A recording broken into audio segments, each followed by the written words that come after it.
This is the story of one of the best features ever built into an automobile. A small piece of glass that quietly kept you cool for decades before it vanished almost completely from the modern car.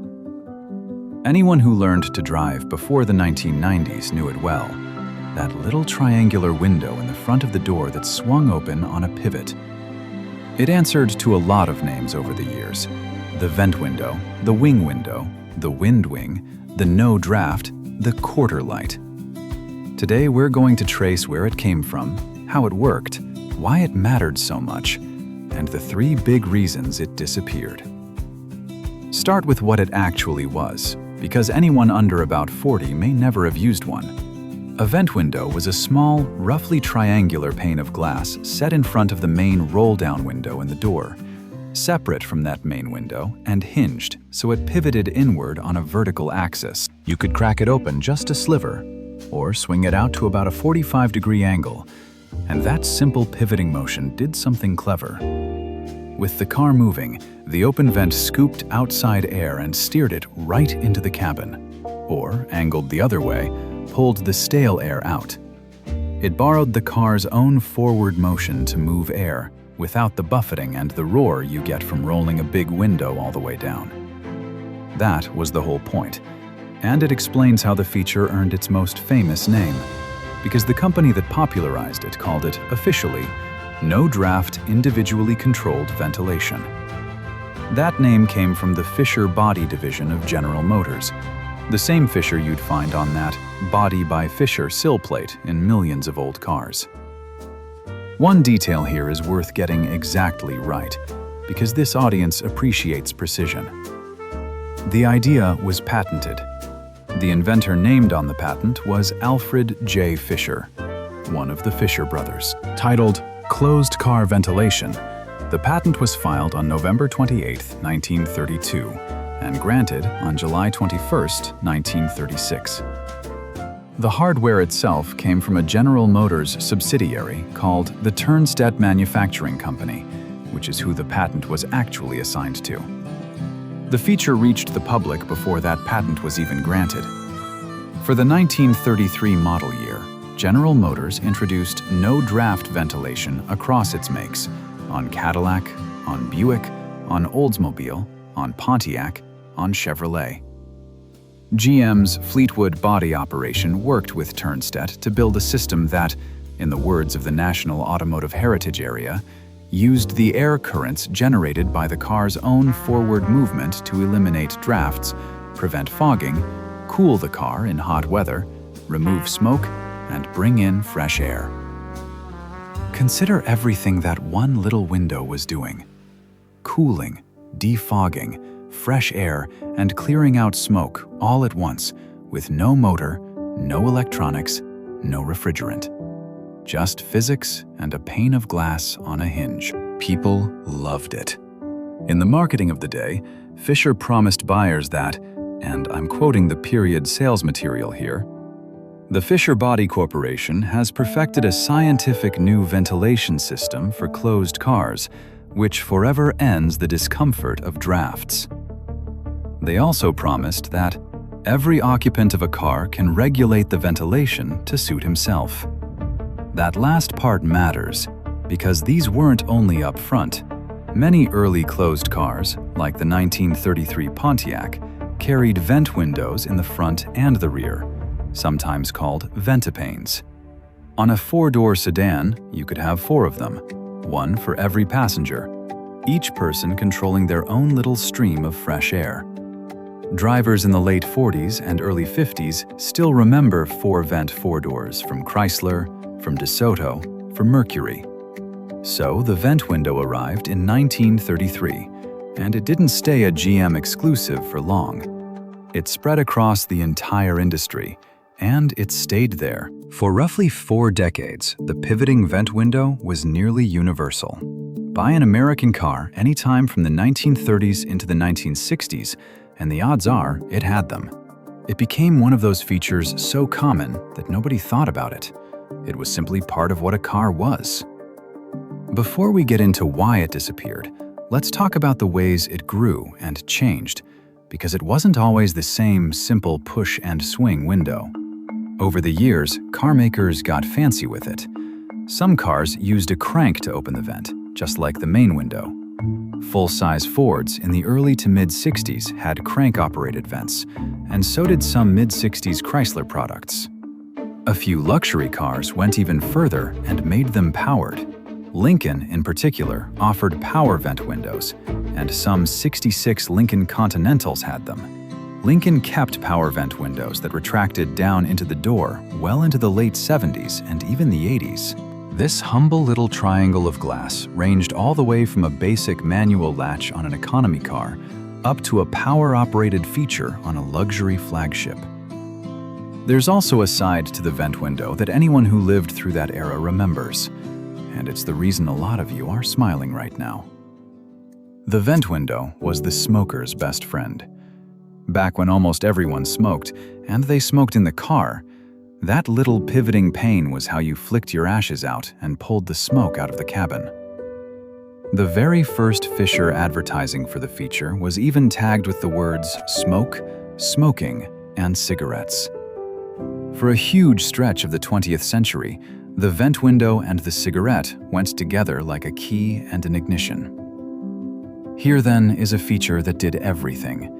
It cooled you, it defogged your windshield, it gave every passenger control of their own air. It cleared out smoke.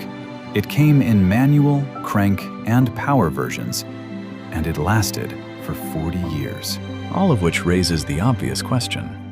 If it was that good, where did it go? The honest answer is that it didn't die for one reason. It died for three. The first reason, and the biggest one, is air conditioning. As long as the only way to cool a car was to move outside air through it, the vent window was essential. Once you could refrigerate the air inside the car, though, the whole job of the vent window started to disappear. Air conditioning took a long time to become normal. The very first factory automobile air conditioning came from Packard, announced on November 4, 1939, at the National Automobile Show in Chicago. Called the Weather Conditioner, the unit itself was supplied and installed by the Bishop and Babcock Manufacturing Company of Cleveland. It cost $274, which Hagerty puts at around $4,750 in 2016 money. And almost nobody bought it. Only about 1,500 air-conditioned cars were built from 1939 to 1942, before the option was dropped entirely. For decades, air conditioning stayed rare and expensive. Then it started the climb, and the numbers tell the whole story of the vent window's decline. According to Hagerty, in 1965, less than 1/4 of new cars had air conditioning. By 1973, that figure had risen to more than 70%, and by 1994, the take rate reached nearly 99%. Watch what happens to the vent window against those numbers. When air conditioning sat in 1/4 of cars, you still needed your vents. When it reached 70%, you mostly didn't. And when it filled 99% of cars, the vent window had no job left to do. As air conditioning became the default, the vent window simply became redundant. There's even a milestone tucked in there worth noting. In 1968, American Motors made air conditioning standard equipment on all of its ambassadors, the first mass-market American car to do that. The second reason the vent window disappeared is that car makers replaced its function with a different system. Even in cars without air conditioning, engineers found another way to move air through the cabin, and it didn't require a hole in the side of the door. The clearest example came from General Motors in 1968, with something they branded Astro Ventilation. This was a flow-through system. Fresh air came in near the base of the windshield at the cowl, flowed through vents in the dashboard and the kick panels, and then exhausted out through vents placed in the door jambs or the rear of the car. As one longtime Corvette reference puts it, the Astro Ventilation system was developed when the side vent windows were done away with for the '68 model year. That's the key link. The same year GM started deleting vent windows on cars like the Corvette, the Camaro, and the Firebird, it rolled out flow-through ventilation to do the same job a different way. That system had some growing pains, by the way, which is a fun detail. On the 1971 full-size GM cars, the flow-through air actually exhausted through vents in the trunk lid. That was a one-year design, and it drew complaints about leaks, so they moved the exhaust vents to the door jambs. But the direction was set. Once you had air coming in through the dash and out through the jambs, there was no longer any need to punch a pivoting window into the door to get fresh air. The third reason is aerodynamics, and along with it, cost. This one really took hold after the 1970s, when fuel economy became a national obsession. Picture the problem with a vent window from an engineer's point of view. That separate pane needs its own frame, its own pivot, its own latch, and its own seals. All of that structure sticks into the airflow and creates drag. And it creates wind noise. When car makers started chasing lower drag for better fuel economy, one of the things they did was make the side glass flush, smooth against the body, with no vent window breaking up the surface. The 1986 Ford Taurus is the classic example. Its windows were mounted flush with the doors, which, as Advance Auto Parts describes it, helped keep road noise down as well as improving drag. A patent on flush-mounted automobile glass says it plainly, that aerodynamic designs reduce drag and wind noise, and that reduction can be achieved by flush mounting of the windows. The vent window was the opposite of flush. It was a frame and a seam and a moving part sitting right in the middle of the airflow. That ties directly into cost. Deleting the vent window didn't just clean up the airflow, it simplified the whole door. No more separate frame, pivot, latch, and set of seals to manufacture and assemble. Fewer parts, cheaper doors, fewer things to leak or rattle as the car aged. There's a great little detail in the record here.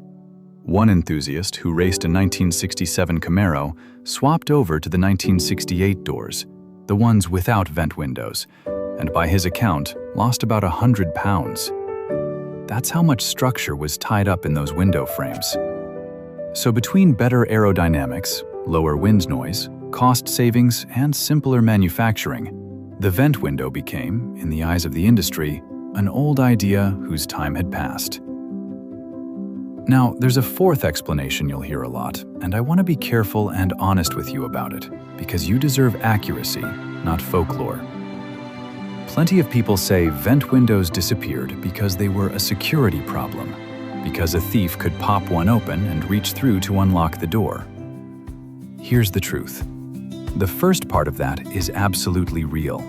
Vent windows genuinely were an easy way into a car. There's a whole history of anti-theft devices made just for them, and one patent for a vent window lock flatly states that the latch could be defeated in 3 or 4 seconds, even by amateur thieves, and calls the standard latch locks totally inadequate.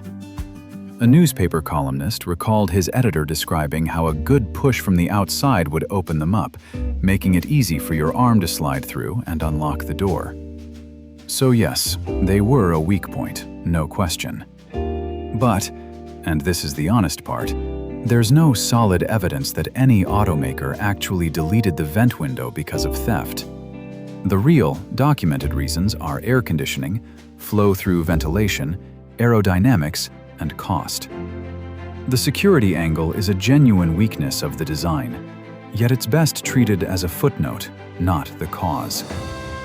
I'd rather tell you that straight than repeat something that isn't nailed down. So when did the vent window actually fade out? The phase-out ran through the 70s and the 80s. By the 1980s, front vent windows had essentially disappeared from American passenger cars.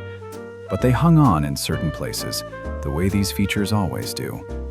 And I want to be careful here too, because you'll see people confidently name the single last car to have them, and the sources don't actually agree on one answer. So rather than hand you a false last car ever, here's what's accurate. Among the last holdouts were the full-size cars, trucks, and vans. Some sources point to the early 90s Ford Crown Victoria among the last cars. Full-size trucks and vans kept functional vent windows longest of all, with American vans carrying them until around 1996. And over in Japan, the Toyota Century held on to powered, pivoting vent windows, front and rear, long after almost everyone else had given up on them. Which brings us to today. On the modern car, the openable vent window is essentially gone. As the auto glass company Safelite puts it, in the last 20 or so years, almost no vent glasses open on passenger cars. Here's the interesting part though, and you've probably noticed it without thinking about it. A lot of cars still carry that little triangular piece of glass in the same spot, up front in the corner of the door or the window frame. It's called quarter glass. The difference is that it's fixed now. It doesn't open. It's there for visibility and for the shape of the window, but the pivot, the latch, the function, all of that is gone. The ghost of the vent window is still riding around on millions of cars, sealed shut. People miss the real thing. This is a feature that enthusiasts genuinely mourn. Hagerty lists vent windows among the old car features we miss. There's a healthy reproduction market. Companies like Classic Industries and OER selling vent window glass and assemblies so people can restore their classics correctly. And in one of my favorite details from all of this, Hagerty documented a restorer who deliberately added power vent windows to a 1983 Lincoln, going out of his way to put back the very feature the industry spent decades removing. When someone is adding a feature back onto a car by hand, you know it was something special. So let's bring it back to where we started. The vent window arrived in 1933, courtesy of Alfred J. Fisher Body, and General Motors, as no-draft ventilation. For 40 years, it was nearly universal, a simple, elegant, no-power solution that cooled you, cleared your smoke, defogged your glass, and gave every passenger control of their own air. Then, three forces came together to end it. Air conditioning made it unnecessary, flow-through ventilation replaced its job, and the chase for better aerodynamics and lower cost made it something to engineer away. No villain killed it.